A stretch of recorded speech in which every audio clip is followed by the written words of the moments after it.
Turning now to your question. To me, 247,000 spoiled votes or rejected votes is a bit on the higher side.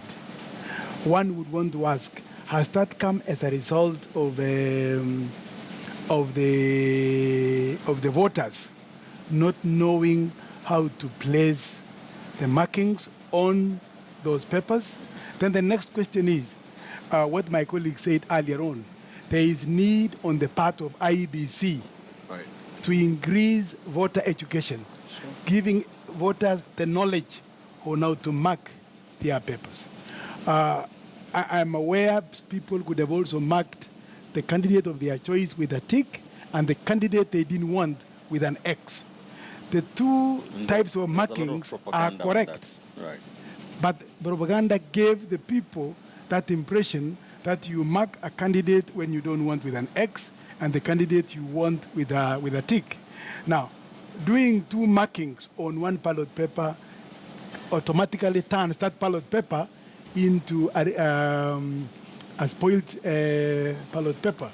So it really hinges on the issue of civic education. Number two, even the clerks who are at the station should have been able to assist the older members of society, the elders, the seniors, should have assisted them in telling them whom do you want marked.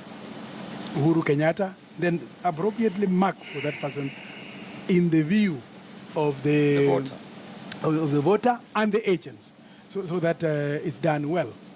I want to appreciate what they did today, which I have never seen them before. They were helping placement of ballot papers into the box to whatever voter it was.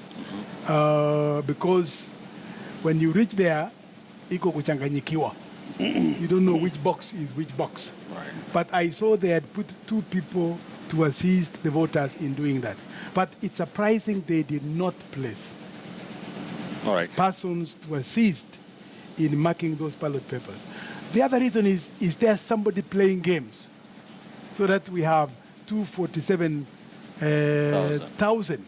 You know, that sends me back to 2013, where we had almost the same number, and by some mysterious way, it came down until it was almost 10,000 spoiled ballot papers. So one needs to ask that question. Is it in that context, What's really happening? It is because of poor civic education to the voters? What's your take on this?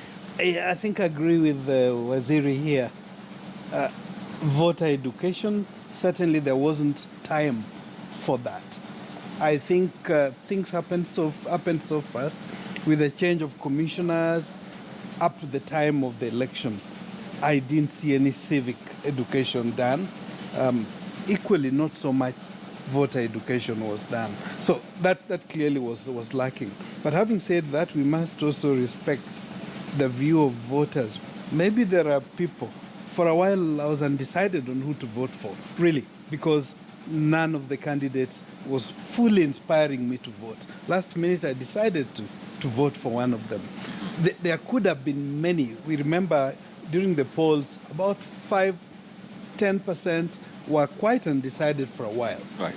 So that could be a possibility, but I think more likely it would be vital to look at this nearly 250,000 of votes that were spoiled. It would be very essential to find out what exactly may have happened, because there could be more.